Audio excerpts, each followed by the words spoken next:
Hello, everybody, and welcome once again to the Irish Wrestling Podcast. And of course, for joining us for our latest episode of Talking Craic. Now, we are delighted, honoured, shocked, and probably a little bit in awe of the guest that we have on with us today. I'm sure you recognise the face, but this person we have with us today is probably the hardest working wrestler in Europe at the moment. And very, very proud to say that he is homeborn and bred from Ireland. And to say hardworking is an understatement because this guest's face has been everywhere and has probably had one of the biggest 2021/2022 of anybody on the wrestling scene. So we are thrilled to welcome the one and only LJ Cleary. Oh, LJ, how are you? great! What a kind introduction. What a great introduction. Hype Yeah, man, thank I'm you. telling you, hype you Yeah, up, yeah. no bother. How's tricks? Good? Yeah, really good. Just like you said, I'm just keeping busy Mm-hmm. as I can in the wrestling world. Well, there's no doubt about that. If anyone said any different, they're liars, liars, or they're just not have their eyes open. I think we should crack straight into it because there was something huge coming up. There's so many huge things coming up for hmm you, but probably on home turf, one of the biggest things that's coming up for you is OTT's 8th anniversary show. Yeah, On October 29th in National Stadium. Um, Huge news that dropped that you are going to be facing the one and only Matt Cardona. yeah. Are you like literally buzzing out of your mind for this? Are you like, it's on the day's work? No, like I'd be lying. I'd be lying if I was like if I tried to just play it off as like like sometimes I guess especially in the last year, like maybe more so than not. Sometimes it is like that because because I've been so busy and it just Mm-hmm. is like my whole life now. I never take it for granted, but like there is some days which I'm like, okay, yeah, like I'm just like for me, my work is like going to coach and then like fly to another country to wrestle. But like there's been, especially like you said, like this year in particular, like it's been like like too surreal. Like if you showed me like this year on paper when we were in lockdown, like it wouldn't have made any sense that like we could have went Yes. from that to this. But particularly this match, like this year as well, like it seems like whenever I kind of thought it could get like bigger or like it would get big, I'd be like, right, this is kind of like it for the year, and then it would get bigger. Like, and I guess I'm fortunate to have that. Like earlier the year it was the match with Shane Strickland, Mm, the first stadium show back, and yeah. I was like, okay, this could be where the year peaks, and I'm okay with that. And then it was Pac, which was like that was kind of like I'd kind of come to terms post COVID, like that was like my biggest dream match because it didn't happen and stuff like that. That okay, that I did believe it would happen, but I kind of come to terms that well maybe it had gone in like in Ireland, like the chance of it happening in Ireland. So like then that was surreal. So I thought, all right, that's definitely like this is definitely where the year kind of has to peak. But then this match came along, and compared to like the Pac match, this one is kind of different in for a lot of reasons that like I've made it pretty kind of clear online and stuff that like it's obvious that like Mark Cardona, when he was in WWE as Zack Ryder was genuinely like one of my favorite wrestlers ever. Like, and it not just like, oh, that's someone I watch on TV. Like a Mm. person that I was gonna say a lot of my money is a lot of my parents' money was actually spent on things like like Zack Ryder merch and stuff. So it's just kind of something that again, because even like pre-pandemic, he was still in WWE. I'm pretty sure. Mm-hmm. So like it's something that like me and some of the other Irish lads have been saying a lot. Like I keep looking at these like match graphics. I'm like, imagine you showed us this like only 2 years ago. Like it wasn't that long ago, and it's crazy. So this is a proper like full circle moment for me.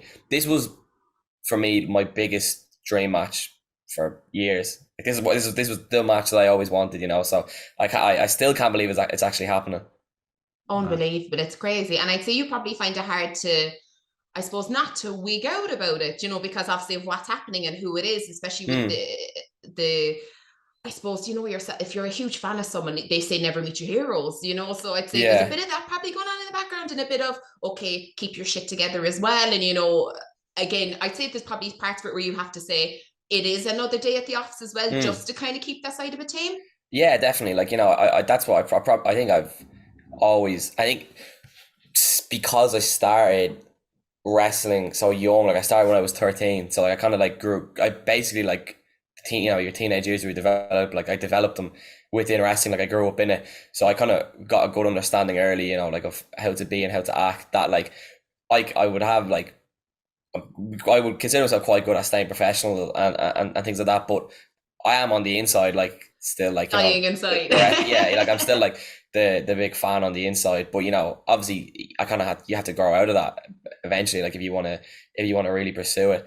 And yeah, they say don't meet your heroes. I've been lucky enough to meet a few that I guess prove that saying wrong. But I don't know, some of the stuff that Cardona has been saying, maybe he's a little bit like, maybe I shouldn't meet my heroes. I don't know.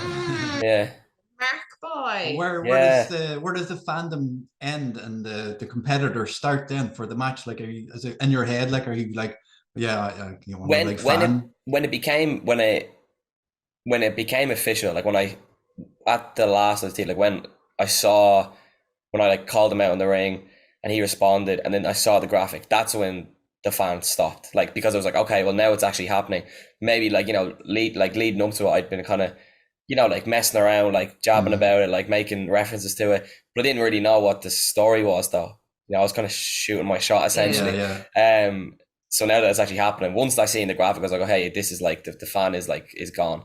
It's not a thing anymore. It'll always be there because I can't ignore that. Like I probably wouldn't be. I don't think I would actually be wrestling if it wasn't for him. He was a big influence, but yeah, like it's actually about the competition now, the wrestler, because you need to win. I'm in this to win, to progress, to move up cards, to move up in status. So a win over him is definitely going to do that. So it's very much so. I'm now at the point that is kind of like eyes locked on the competition. Yeah. And if he was here right now looking at you, like what would you say to him coming into the match? Like he's not expecting anything, like he doesn't know. If he was here now, I'd be like, you're saying that, like, somebody tweeted me that he was at a show in the UK and there was an Irish fan that was over there and they were like, they said, are you wrestling LJ Cleary at the OTT show? And they said that Cardona responded like, I don't know who the F that is. And if he was in front of me, I'd be like, well, you must be living under a rock the last 2 years. Preach. If you don't know who I am, because while he is obviously one of the top stars in America for what he's done in his career and in the world, but I feel like I have really risen, especially around Europe. And I don't know, I think that might be a bit of kind of cheap, maybe like BS. So like, I think he definitely does know who I am. I made it pretty clear that like I was calling him out. That's what I say to him. Like, you're definitely living under a rock, and yeah. Will you show up in Wolverhampton before? Or are you going to confront him? Will you be I'm still professional as well. Like I don't want to. There's other things that have to be. There's other things that have to be done that night. So. But we'll see how the next day goes. Maybe like who knows what could happen before the actual we meet in the ring. I don't know. Yeah. Well, we're definitely hyped up for it. Yeah, he'll definitely know who you are by the time he's left that ring. For only so long will ignorance be bliss for Mr. Cardona. Yeah. Just go back to you were talking about Pac and those matches you had throughout the year. Like, how did the actual Pac match? When did you actually find out that was actually going to be on AEW television? I'm trying to remember. I think that the date of that show was July 22nd, and I found out about the match happening maybe like 2 weeks before. And I remember because it was while I was over at NXT UK. It was while I was there that I found out about it, and then I'd been told, it's going to be for the title. So then I realized the match with, I think he wrestled Shota the week before, or like around that time, that was on Dark. And then it was, there's a really like weird thing that happened when back in April. All right. And then maybe I could be like, this could be me like reaching here. I remember I was at an OTT in Belfast taking promo pictures, which is like, like the pictures in our gear and stuff for the graphics, taking them as normal. And I remember like Joe walked in to the room and was like, he goes to me, can you just take one of you like facing, like as if you're like facing someone? And I was like, yeah, okay. Like, I was like, that's a bit weird because we don't really ever do like posters, like, you know, I don't know, Yeah. we hadn't really done anything like that, so but okay, like I'll do, or like if it gets done, it's not often, you know. Yeah, I know yeah. it then ended up, I think the last show did end up having like Sam and Jay facing each other, but I was like, okay, yeah, took a few pictures of me, like as if I was looking at someone. So then the day of the show, of the pack match, I got another few pictures taken, and I got asked, oh, can you take another few facing this way?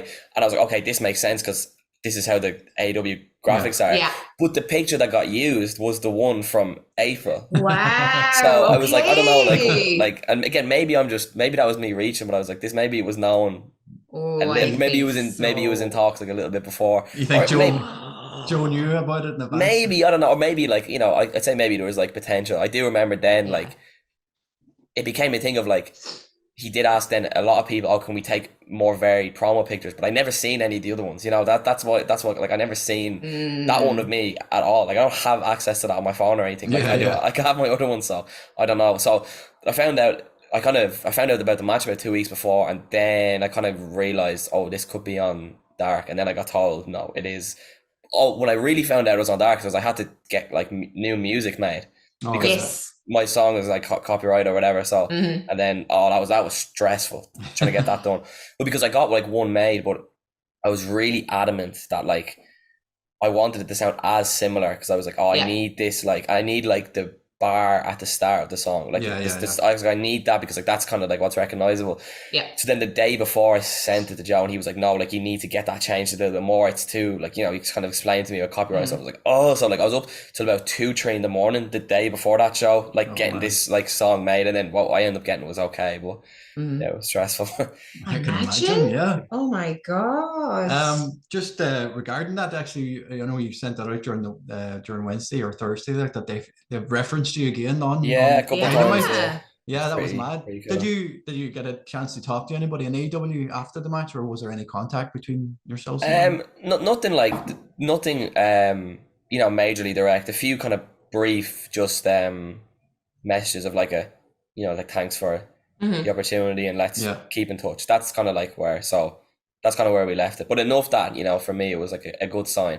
I think it all went down very well from what I've gathered on their side. You know, they were very happy with everything. So that's good. Absolutely. How many doors keeps open? Massive, keep them open massive, for but, you, you know? You could show up, and you know, whether you show up in America, but I know it's something that you're looking at is Japan. It's something you wanted to do before you do anything else. Yeah, it's got. I kind of had like it's not a strange point now where I'm definitely looking in the direction of like the next step. But I don't know what it is yet, and I don't like kind of saying like, oh, it's gonna be this, because for a while I was like, okay, you know, it's gonna be Japan, like I'm gonna go there. But now after, you know, the match of Pac, I was like, okay, well maybe there's other things open, and I've kind of let out that like I want to take as many boxes as possible, but now I'm kind of I'll try take it in the way it comes, rather than necessarily chasing that one thing, because things change so much. And I think when people make goals, they don't happen. They just get down about it. Like I don't have like set goals, but I have kind of like, for example, after Pac, the one thing I was telling myself is, and it's happened now, I said I want one massive singles match in the stadium.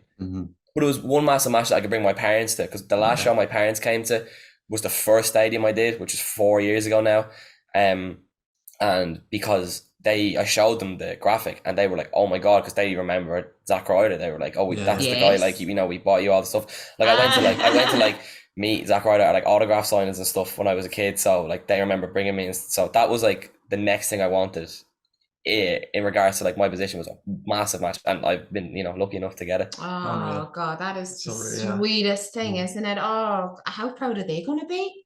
Yeah, they're just going to be buzzing for you. Because it was like the when they came to the first stadium, like, again, like I said, I was maybe I was 19 then, and because, like I said, because I would start at 13, you know, they've always been really supportive. But, you know, for the first few years, it was kind of just like, oh, that thing I did, the hobby. But then they really started to get it, like where I was at when they came to that show, the first stadium. And then from there, it was like, you know, the conversations are like, where are you this week? And I'd be like, oh, well, I'm flying here, and I'll be back this day. And then I'm out, I'm gone here. So like, it's for them, it's they said, you know, they told me like, they're really happy to see, because it's a very clear sign of like, the hard work is paid off. Of course. Oh my God, that's amazing. They could get signs made up saying Zack Ryder stole our money 10 years Oh ago. my God, absolutely. We're broke. That's so cool though. Yeah. And it must be great as well, even though I know you're saying about the next steps in the future, but and as well, if you're setting goals, and I think sometimes, not that they can become misaligned, but you miss what's already happening for you. If you're kind of focused on like, I have to have this one thing, that you'll miss all the other great things that you're doing, and you've a lot of freedom to, pretty much do whatever you want, kind of wherever you want. Yeah. Along that line though, how important would you think Joe has been to that and to the Irish wrestling scene in general when it comes to setting things like this? Because obviously you're involved in a lot of things, but I'm sure support from all different angles really helps. Oh yeah, like, looking at from, you're saying, how has Joe helped Joe's perspective? Well, like, I think I counted it during that there's been like, this will be like the 8th stadium show, like 8th since 2017. And I guess that's just, there's a prime example, without going into too much detail, that like it wouldn't have been possible if he didn't take the gamble. So that's really all it was, because it could have went horribly for all we knew. The gamble to put in the effort to the the money that goes into running a promotion, which I don't know. I imagine it's a lot, because I never want to like look at that side of it. That seems stressful. Like I thought what I do was stressful. It's not at all. So he's been, really helpful in regards to like, I wouldn't have got the chance to make these connections with the people I get to wrestle, which are they're really going to be the things that further my career. I think in wrestling, it's always about the people you meet. It's about who you know, which I think that kind of goes across everything in life.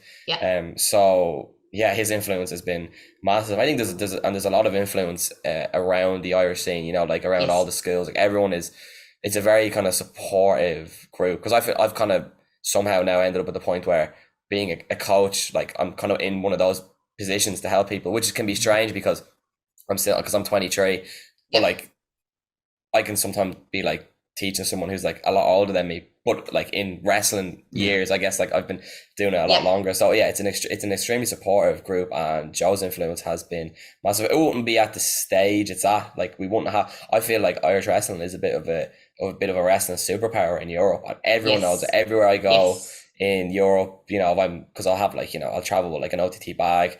They'll always be like, oh, like you're from OTT, like it looks amazing, like that's where I want to go. And then they'll just, in general, Irish wrestling is the place I want to go, whether it's, like Fight Factory or, wherever else around.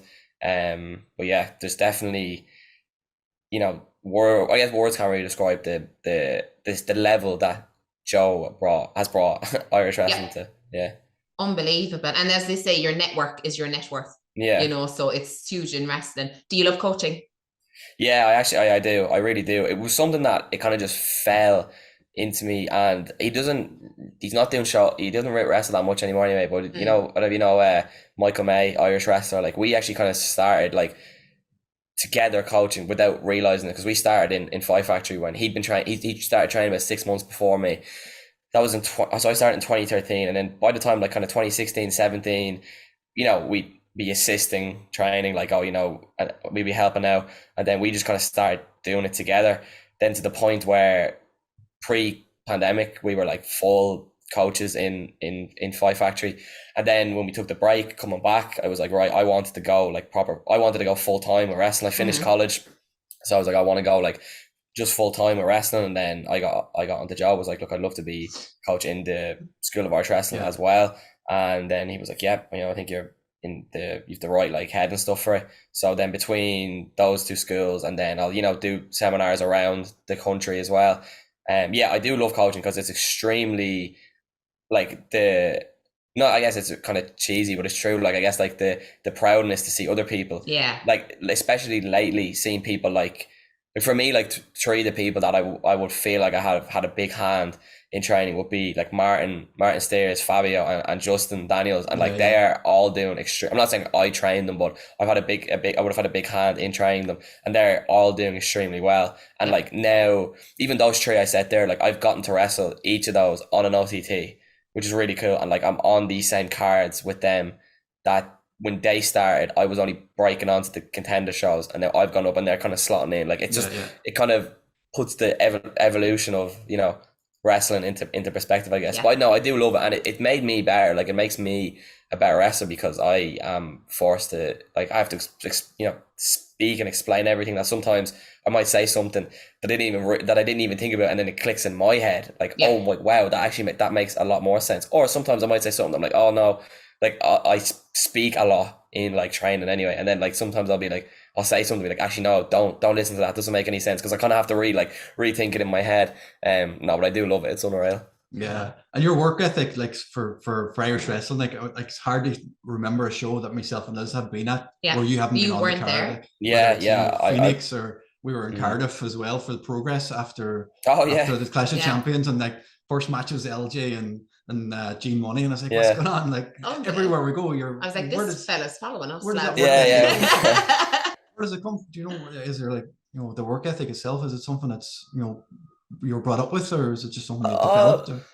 I did, like, you know, my I have very supportive parents and stuff like that. I don't know. It's just where I guess I kind of felt lucky was that when I started training, like, you know, obviously crazy passionate about wrestling. I wouldn't be in a position, but like, you know, probably to me it's not unhealthy, but like to someone else maybe, like, even since I was a kid, like too passionate, like loved it way too much, like obsessed, that when I started training, yeah, and then the only day I trained when I started was Sundays. Like, that was the day in Bray, was we go on Sundays, and went every week, and then it became, oh no, I can go to Wednesday, and then it was just like train Wednesday, Sunday. It just, I don't know, like, it just became like what I did.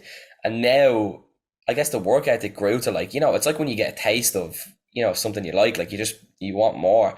And I think some wrestlers, they like overcomplicate the process of like how to be successful. Like, to me, I just kind of, I was like, well, it's really simple.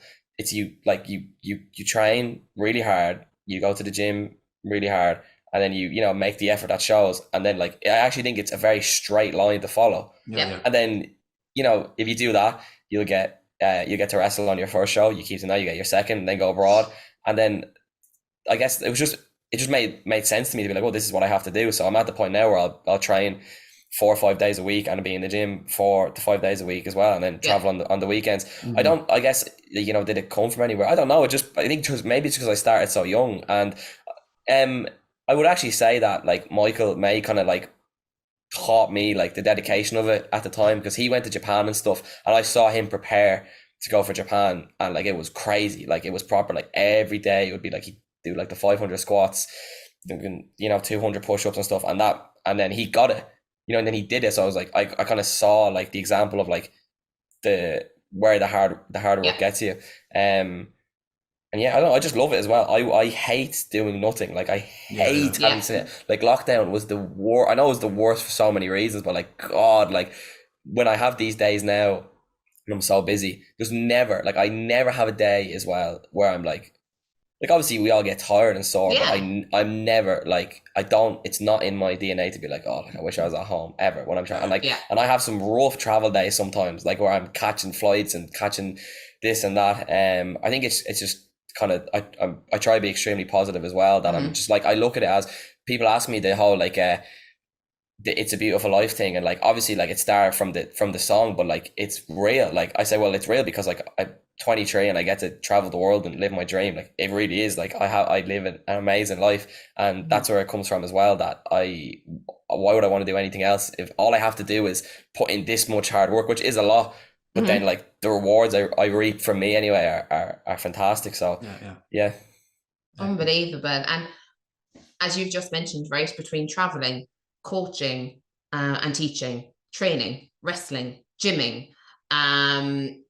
visiting all over Europe, including Germany, Italy, where do you have time to have a life?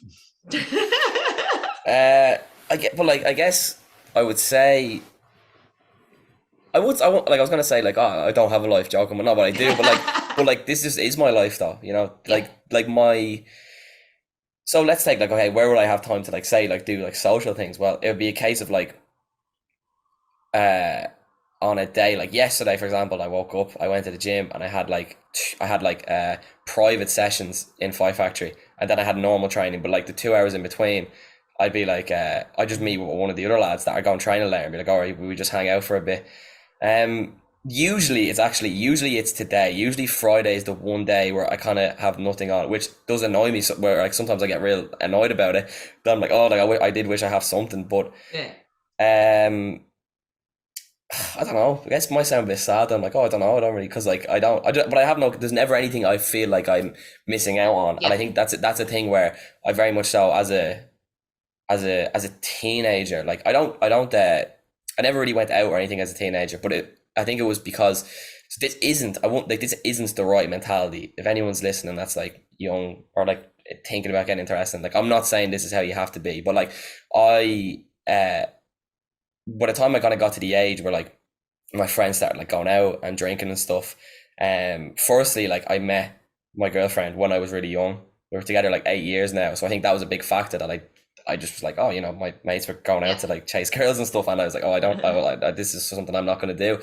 I don't drink either, but that only came from people that was asking me like, oh, it's just what's the reason? Like, there's no big, I don't have a big reason. It's just I thought at 15, 16, like, no, like I can't go out because like what if I don't get up for training tomorrow morning, etc., etc. Which again, like I said, like especially now being in wrestling, understanding it a lot more. Like, if anything, like the mentality is like, no, you go drink and then you just power through. But like, so that made it like make sense to me. It's not the right way to do it, but I never ever felt like I was missing out on anything, because my number one, I guess like passion and love was always just to go, like, was training and wrestling. It never has ever felt like a chore or an effort. I think that's why it's like when I say, well, it's just my life. I've never been like, oh, the thoughts of going training. And a lot of people are like that, understandably. Like, it's so hard to balance like everything, but I guess for me that's where I feel like confident in the fact that I really believe I'm gonna go far, because I feel like my mindset is like untouchable. Like nobody can can divvy me away from like where I want to go. So yeah, like I do, like I'm trying to think, like, you know, when it regards to like having a life, like I'm a big like movie and TV watcher when I can, which isn't a lot of time now. Look, I was only like literally before I came on, I was like, oh, maybe I'll go to the cinema today. I haven't been in ages because I have nothing on. But I'll go to the gym first, and then I'll go to the cinema. Yeah, brilliant. But you know what, as well, things like that you'll appreciate so much more. You know, because a lot of these things have become second nature to everybody, and maybe they not take advantage of, but don't realize how lucky they are to have those things and be able to go freely and wherever they want. And you know what, as well, your lifestyle, everything you're doing has now become part of your life too. You know, so it's not just my life. Yeah, absolutely, it is. You know, and well, I mean, you're hardly doing too bad out of it. You know what I mean? It's working out really, really well for you. Guys, as we said, LJ will be wrestling Matt Cardona at the upcoming OTT 8th anniversary show. Biggest match. Yeah, I would say my biggest match today. I said it online that this at a point was definitely, this match with Matt Cardona was my biggest childhood dream match. Now it's important for a lot more reasons. It's not about me being a fan and, you know, oh my God, I get to be in there in my hero. It's about me being the best wrestler in Europe against one of the best wrestlers in the world and beating one of the best wrestlers in the world. Yes. Therefore solidifying me as one of the best wrestlers in the world. Absolutely. 100%. And definitely, and the eyes that will be on that match is just going to be nuts. So the excitement for this is just nuts. Guys, if you haven't got tickets or you're not in attendance, do something about it. They will sell out, so get them. Oh, they're going to go, absolutely. As soon as we were like, right, let's go, because there is no doubt that there's going to be a packed stadium for this. As well, if not, make sure that you check out OTT on demand once they have it up, because this is going to be a banger to end all bangers. The excitement is through the roof. LJ, thank you so much for taking some of your time out of your schedule. We hugely appreciate it to chat with you. No, not at all. You're more than welcome. We were delighted to. So guys, that is it from Talking Craic this week on Irish Wrestling Podcast. If you have not yet checked us out on YouTube, make sure you have. What are you doing? Follow us on Twitter at Irish Wrestling 8, over to TikTok, where we have thousands of views at Irish Wrestling 8 also. You can listen to us on Spotify if you are on the way to the gym, or you're just driving around, or you're just massive fans of us. That's fine too. You can have a little bit of a listen. Leave us a comment down below. Please let us know how you feel. Have you questions maybe for LJ? And let us know as well if you're planning on popping up to OTT. Keep an eye out there for Miss Elizabeth and Macho Man Randy Savage. The package is arriving on Monday. We are in. Delighted. So, guys, from myself being Queen Lizzie, from himself, been Booker G 5 times. That is all from us. Have a fantastic weekend. And LJ, best of luck this week too. Thank you. See you at the stadium. Get out. Stop that. Carry on. Get out of it. Not anymore. Divorce. For better, for worse, me arse. Bye, guys.